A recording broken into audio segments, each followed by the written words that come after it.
ringer is all done. I just wanted to give an overview of how it turned out. It's now in my kind of wall lineup. This is a good spot for it. As you can see, the glass isn't perfect, but a lot better than a lot of these. Maybe someday I'll eventually get a repo. I'd like to see one in person before I go ahead and buy one. So if we just kind of overview the game, you can see a real happy way the art turned out. Got a few registration things here or there, but it's a lot better than they would have been originally. I did touch up the spots for the paint. It lifted off on the side when I took the tape off of the gloss, so turned out really nice. Those are the legs. Now I do have the original legs that came with it, but I still need to touch up the holes a little bit here. But the bolts busted off in the game, so I moved these a ½ inch forward, dropping the game back a little bit so it could sit a little closer against the wall. New leg levelers in the bottom, and I think we cleaned up the original ones. Most of them were pretty good.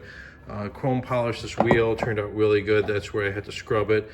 Coin door is pretty straight. I have it set up for tokens. That's what's sitting right there. So, but before I play a sample game, I just want to kind of show you the paint, because that's one thing I kept talking about, painting it, but I never actually showed you what paint I used. And this is just what worked for me. It's not standard. So this is in left and right in order I used it. This is what I used for my base coat. It is a satin. That's where the stencil didn't stick quite as well as the rest of it, but almost on the gloss it stick too well. And there you guys can see the paint codes that I used for the color, and that was helped another gentleman. A gentleman helped me off of Pinside that did one. He also used the dynamic blue as well. Now for the rest of the colors, I went with the Rust-Oleum 2X spray paint. So this is the black that went around the back glass area. This is the silver I used underneath the yellow and the magenta. And these colors actually turned out pretty good. So the yellow, as you can see, it pops. It's not too much, no stringing. Silver, same thing. There is a little bit of an edge here because I did put the silver down first, waited 10 minutes, just very lightly, just to kind of break the color. I then put the other color on top. You don't see any modeling in the yellow or the magenta.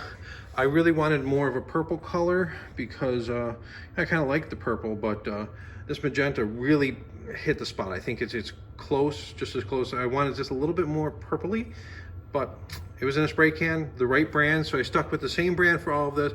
This stuff though, I did spray it with a automotive, like a primer sprayer, not an HVLP, but just a siphon feed, very thinned out with just a little, just like a splash of windshield washer fluid. And I let that dry outside for a day, moved it outside into the sun. I let it dry for 2 weeks before even starting with this process, and waited plenty of time between the black, the yellow, and the magenta. So any questions as to what paint I used? Here it is. So back to the game. Let's just play a game. I was having a few issues where either it wasn't going to player 2, or the other issue I had was it wasn't it wasn't switching to player 2, and it wasn't scoring 2 points. That was just the bad connections on the inside. No one repros those plugs. So just to get started, I'm going to put a coin in and just let you watch what happens. So I have it set for 2 credits per coin. You notice the press button to start game. Now this is shrunken a little bit from normal. And here, there's yellow cards, those stack of cards I showed you in an earlier video. You actually will place them over this, between the Mylar and the plastic. So if I press start, so I got 1, press it again, now I got a 2-player game. So what I'm simply gonna do, now this wheel can be turned either direction.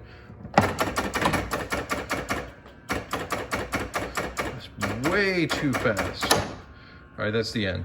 So and you'll see the path that the right guy takes. You see pitch lights on, and I'm going to try to spin it slower, but you'll hear it actually click, the solenoid click off on the inside.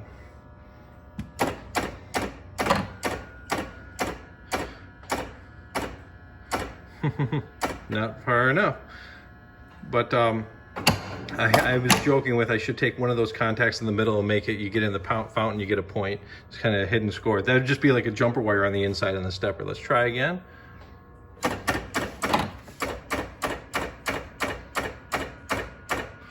And you can see me in the reflection, which is, come on.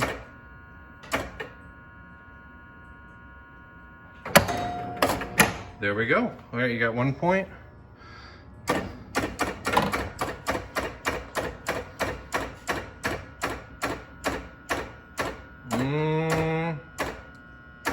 Ooh, that's painful. All right, I'll give one more round. Oh yes, now 3, I believe 6 and 10, you get an extra shot if you get a ringer. That's the 3 points in the middle.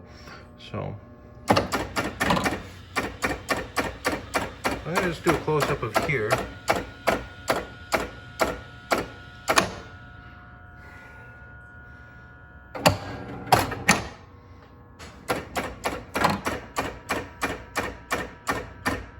Great game for a party for 2 people. Come on, come on.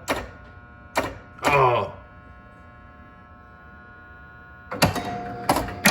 All right, so it's I'm gonna leave it at a tie score. Thank you for watching. Thank you for following the series. I'm real happy with how it turned out. I wasn't planning on restoring it right away, but I was already working on Berserk Frenzy. All the tools and everything was out over there, so it was a relatively less hauling back and forth. That's the big thing.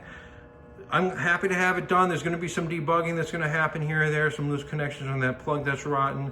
Other than that, I think it's here to stay. So thank you for watching. Make sure to stay tuned. On next video series, I'm going to be restoring a breakout cocktail table. I've already got to start on that. So have a Merry Christmas and a Happy New Year.